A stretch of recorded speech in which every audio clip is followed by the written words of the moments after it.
అమ్మాజీ కిచెన్‌కి స్వాగతం. ఇవాళ మనం ఒక అచ్చమైన తెలుగింటి వంట నేర్చుకుందామండి. తెలుగింటి వంట అంటే వంట కాదు. మన ఆంధ్ర ఫేమస్ అల్లం పచ్చడి ఎలా చేయాలో నేర్చుకుందాము. ఇలా అల్లం పచ్చడి చేసుకుని ఇంట్లో పెట్టుకుంటే మనం రోజు టిఫిన్స్‌లోకి లైక్ ఇడ్లీ, దోస వాటిల్లోకి చట్నీలు చేయాల్సిన అవసరం లేదు. చక్కగా ఈ అల్లం పచ్చడి వేసుకుని తినొచ్చు. ఫస్ట్ మనం ఒక పావు కేజీ అల్లం తీసుకుని దాన్ని ఫ్రెష్‌గా కడుక్కొని, తుడుచుకుని, ఆరబెట్టుకుని ఇలా చిన్న చిన్న ముక్కలుగా కోసి దానికి ఒక స్పూన్ ఆయిల్, ఒక స్పూన్ మెంతులు వేసుకుని చక్కగా కొంచెం ఫ్రై చేసుకోవాలి.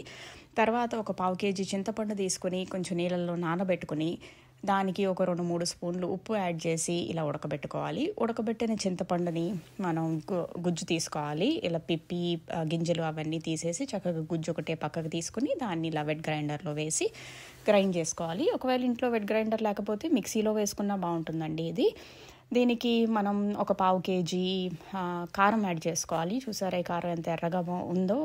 చక్కగా ఎర్రని కారం వాడితే పచ్చడి కలర్ కూడా అలాగే బాగుంటుంది. తర్వాత దీనికి ఒక 1/2 కేజీ బెల్లము, ఇంతకుముందు మనం రెడీగా ఉంచుకున్న అల్లం ముక్కలు వేసేసి చక్కగా మెత్తగా రుబ్బుకోవాలి. రుబ్బుకున్నాక ఇలా ఉంటుంది. సో ఫైనలీ ఇదంతా రుబ్బుకొని మెత్తగా అయినాక మనం తాలింపు వేసుకోవాలి. తాలింపుకి మనం సుమారు ఒక 350-400 గ్రాముల ఆయిల్ వేసుకొని అందులో ఆవాలు, ఎండుమిర్చి, శనగపప్పు, మినప్పప్పు, ఇంకా గార్లిక్ అంటే వెల్లుల్లి, కరివేపాకు ఇవన్నీ వేసి చక్కగా తాలింపు వేసుకోవాలి. వెల్లుల్లి రెబ్బలు ఎక్కువ వేసినా పర్వాలేదండి, ఎందుకంటే వెల్లుల్లి ఆరోగ్యానికి మంచిది కాబట్టి. ప్లస్ ఈ పచ్చళ్ళలో వెల్లుల్లి ఊరినాక తింటే కూడా చాలా బాగుంటుంది. సో ఇవన్నీ వేసుకుని తాలింపు వేయాలి. మెయిన్ ఈ శనగపప్పు మంచిగా ఫ్రై చేసుకోవాలి కరకరలాడేటట్టు. తర్వాత ఇదంతా తాలింపు రెడీ అయినాక మనం ఈ తాలింపుని తీసుకెళ్ళి మనం ఆల్రెడీ రుబ్బిన పచ్చళ్ళలో కలుపుకుందాము. మెయిన్ మనం ఇందులో ఎక్కువ ఆయిల్ ఎందుకు వేస్తున్నాము అంటే మనకు మామూలుగా పచ్చళ్ళు ఎక్కువ రోజులు నిలవ ఉంటే బాగుంటుంది కదా. సో ఎక్కువ ఆయిల్ వేస్తే నిలవ ఉంటుంది. ఈ స్టేజ్లో మనం కొంచెం ఉప్పు చూసుకుని ఉప్పు కూడా యాడ్ చేసుకుంటే మనకు తగినంత సరిపోతుంది.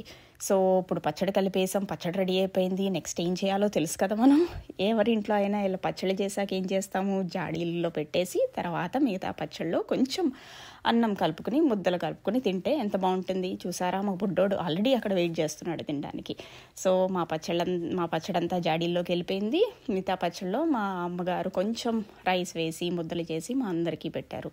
మీరు కూడా ఈ పచ్చడిని చేసుకుని ఇలాగే ముద్దలు తిని ఎంజాయ్ చేసి మాకు ఎలా ఉందో కింద కమెంట్స్లో చెప్పండి. అండ్ మా వీడియోకి లైక్ చేయండి. Thank you.